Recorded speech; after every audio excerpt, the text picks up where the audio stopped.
En primer lugar, voy a hablar un poquitito del chequeo general. ¿Dónde voy si en verdad soy una persona sana, si no tengo enfermedades? Si nunca me he hecho un chequeo y por primera vez deseo hacerme un chequeo. Y bueno, voy a tener que ser bien realista también en este tema. Y vamos a hablar, básicamente he elegido algunas pocas enfermedades en las cuales que enfocarme. Por cuestión de tiempo, vemos bastantes otras, pero creo que estas son las más frecuentes. Uno son los trastornos digestivos, las gastritis en general y los problemas de mala digestión. Otros son los problemas de nariz tapada, tipo alergia. Otro problema frecuente son dolor, en específico voy a hablar del dolor lumbar. Y el otro problema por el que nos consultan frecuentemente es esta sensación de cansancio, de agotamiento, de astenia, de fatiga. Entonces, resolvamos el primer problema, esto de dónde voy si ya me toca mi chequeo. Si tengo 30 años, 20 años, si se me ocurre que necesito yo hacer un chequeo general, nunca he visto un médico, no tengo experiencia con a qué especialidad tengo que sacar, con qué especialidad tengo que sacar cita. Uno, debo admitir que esta no es una pregunta muy fácil de responder. Parece mentira, me gustaría orientarlos con 100% de certeza, pero es que esto es muy variable y no fácil de responder. Y también tengo que ser muy, muy realista. Cuando nos entrenan a nosotros como médicos, una de las verdades aquí y en todos los países, no estoy hablando solamente de Perú, estoy hablando de los países más desarrollados, Reino Unido, Suiza, Estados Unidos. Los médicos en general nos entrenamos en los hospitales. Me entreno con un paciente con neumonía, me entreno con un paciente con fiebre, me entreno con un paciente con una fractura. No me entreno en general con un paciente sano en la mayoría de los casos. Entonces, cuando viene a consulta por primera vez, me enfrento a un paciente sano que dice, bueno, yo no tengo nada, pero quiero un chequeo. Parece mentira, pero no tenemos tanto entrenamiento los médicos para ello. Entonces, una de las cosas en las que caemos, y el mismo paciente muchas veces pide, son una serie de exámenes, ¿no? Quiero que me haga un chequeo completo, doctora. Quiero saber que no tengo ningún tipo de cáncer, ningún tipo de enfermedad, que estoy 100%, que soy 100% limpio y que no va a pasar nada. Y eso en verdad no es del todo correcto. El hecho de llenar a un paciente de exámenes, lo único que hace es poner mucha presión. Uno, que al paciente le van a sacar muchos exámenes y la gran mayoría van a ser innecesarios. Y dos, que pone mucha presión sobre el sistema médico que ya tiene bastantes problemas.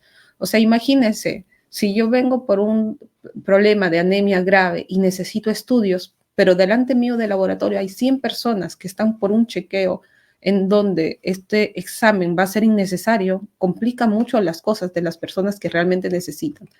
Y como dije, parece mentira, pero priorizar es complicado. Y solo quería mostrarles esto a manera de información.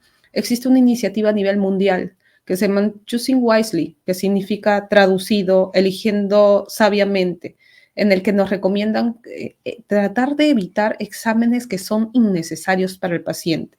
Lo que quiero decir es, no se desmoralicen si el médico no le receta todos los exámenes que usted está esperando.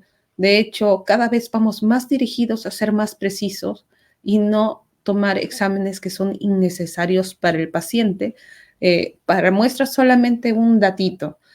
El examen de orina completo que pedimos de rutina en la gran mayoría de personas, en la actualidad se desaconseja, a menos que la persona tenga una enfermedad ya diagnosticada, por ejemplo, diabetes, en el cual el examen de orina me podría servir, o si es que tiene algún síntoma urinario en específico. Pero a manera de chequeo, un examen de orina simple tiene muy poco o no tiene utilidad. Y estos son algunos ejemplos. Vean que Estados Unidos, Canadá, Italia, Suiza, todos están unidos a esta iniciativa para tratar de abogar por pedirle menos cosas al paciente, sobre todo tratar de pedir menos cosas innecesarias. Un chequeo de rutina no implica que me van a sacar un montón de muestras porque muchas veces no es necesario. Entonces, ¿a dónde voy si necesito un chequeo? Esto es bien interesante porque si una persona está en general es sana, no tiene enfermedad grave o tiene una enfermedad poco compleja, es decir, por ejemplo, es hipertenso, pero tomo mi pastilla, mi enalapril, y con eso estoy bien, tomo mi amlodipina, con eso estoy controlado. La gran mayoría de médicos generales van a poder hacer o más o menos tener una idea de cuáles son los exámenes que requiere el paciente que sean adecuados para su edad y la condición que tiene en ese momento. Sí, ahora, esto es importante resaltar. Muchas veces no entiendo bien este concepto de médico general. El médico general es aquel que ha estudiado 7 años, tiene su título de médico cirujano, pero todavía no ha hecho una especialidad. La gran mayoría de cosas se enseñan en los primeros años de medicina a resolverse, pero patologías que requieren un poquito más de estudio pueden y deben requerir un especialista. Si el paciente tiene un problema específico, ya fue un médico general, está con alguna molestia en particular o tenía una duda en específico que un médico general no ha resuelto, se recomienda ir, por ejemplo, a un médico internista. También se recomienda ir a un médico internista en pacientes que son complejos, es decir, que tienen muchas enfermedades al mismo tiempo. El paciente es hipertenso, el paciente tiene diabetes, el paciente tiene colesterol alto, el paciente tiene aparte dolor en las rodillas, artrosis, le han dicho. En vez de saltar a 5 especialidades al mismo tiempo, la sugerencia es que tengan un médico que dirija su tratamiento, que dirija su estudio, que dirija su chequeo, y no hay problema porque nosotros somos muy conscientes de que yo no es que vaya a tratar todo, pero me ayudo haciendo un equipo y dirigiendo un equipo de trabajo. En cualquier equipo ustedes saben que tiene que haber una cabeza. No significa que la cabeza, a ustedes les gusta el fútbol, no significa que la cabeza meta todos los goles, no significa que necesariamente tenga que dirigir, que estar haciendo todo, pero necesito a alguien que direccione las cosas para evitar, por ejemplo, repetir exámenes o vigilar que los medicamentos no se junten entre ellos.